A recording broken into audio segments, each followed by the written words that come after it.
been too long now. I think that I want a second guess you, a second guess me, a second guess them.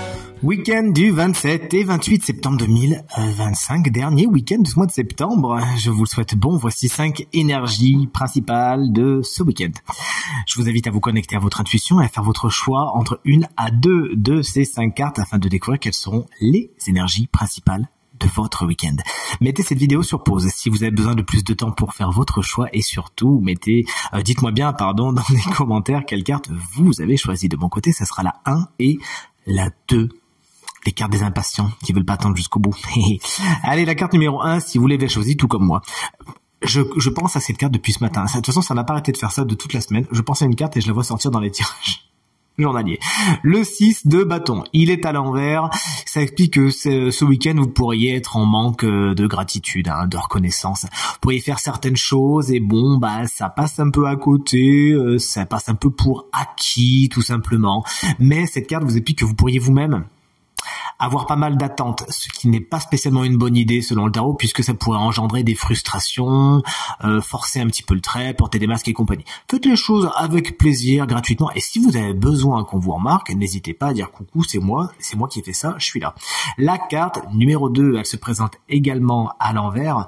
On est sur un chevalier de bâton qui se lance tout feu, tout flamme, mais justement lorsque cette énergie est inversée, on l'a dit, mal canalisée. Vous pourriez foncer dans le tas sans vraiment trop réfléchir et embraser tout sur votre chemin et vous dire oups, qu'est-ce qui s'est passé? Vous voyez ce que je veux dire? Donc attention avant de vous lancer, vous êtes tout feu tout flamme, vous avez plein d'envie, plein de désirs, notamment avec le chevalier de bâton, mais lorsqu'il est inversé, il va trop vite en besogne et il s'assure pas de voir si ça suit derrière lui, d'accord? Donc prenez un petit peu de temps avant de vous lancer, d'être aussi flamboyant, C'est un signe de feu également, le chevalier de bâton, c'est-à-dire bélier, lion ou sagittaire, qui pourrait être un petit peu perturbant ce week-end. La carte numéro 3, elle se présente inversée. C'est la carte de la mort. N'en ayez pas peur, restez bien jusqu'au bout.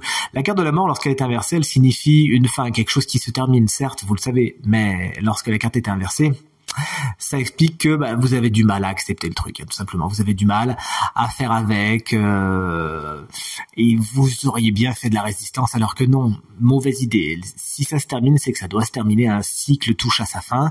Il faut passer à autre chose, ne pas faire de résistance. Je vous assure, plus vous embrasserez le mouvement, plus tôt viendront les jours meilleur. La carte numéro 4, cette-ci, elle est à l'endroit chouette, elle nous met du baume au cœur. Le 9 de coupe est une carte formidable. C'est la carte du génie, du bon génie, celui auprès de qui on fait des vœux. C'est la carte des vœux exaucés, justement. Vous pourriez avoir satisfaction pleine et entière ce week-end par rapport à des choses que vous avez demandées, que vous avez espérées, que vous avez souhaitées. Si tel n'est pas encore le cas, faites des vœux ce week-end. Faites des demandes, elles seront exaucées sous peu. Et enfin, la dernière carte, la carte numéro 5, si vous l'avez choisie, est une carte un petit peu complexe, un petit peu tricky, on dirait en anglais. C'est la carte du 7 d'épée. Elle représente les mensonges, les tromperies, les fourberies. Les gens ne sont pas exactement ce qu'ils paraissent ce week-end. Vous êtes invités à ouvrir l'œil et le bon, afin de ne pas vous faire avoir par excès de confiance ou par excès de naïveté. Tout simplement vous-même, vous restez bien dans les clous ce week-end, vous faites bien les choses dans l'ordre et dans les règles et vous ne craindrez pas le courroux du 7 d'épée. Week-end que je vous souhaite superbe et je vous dis à dimanche pour le tirage de la semaine prochaine. Ciao.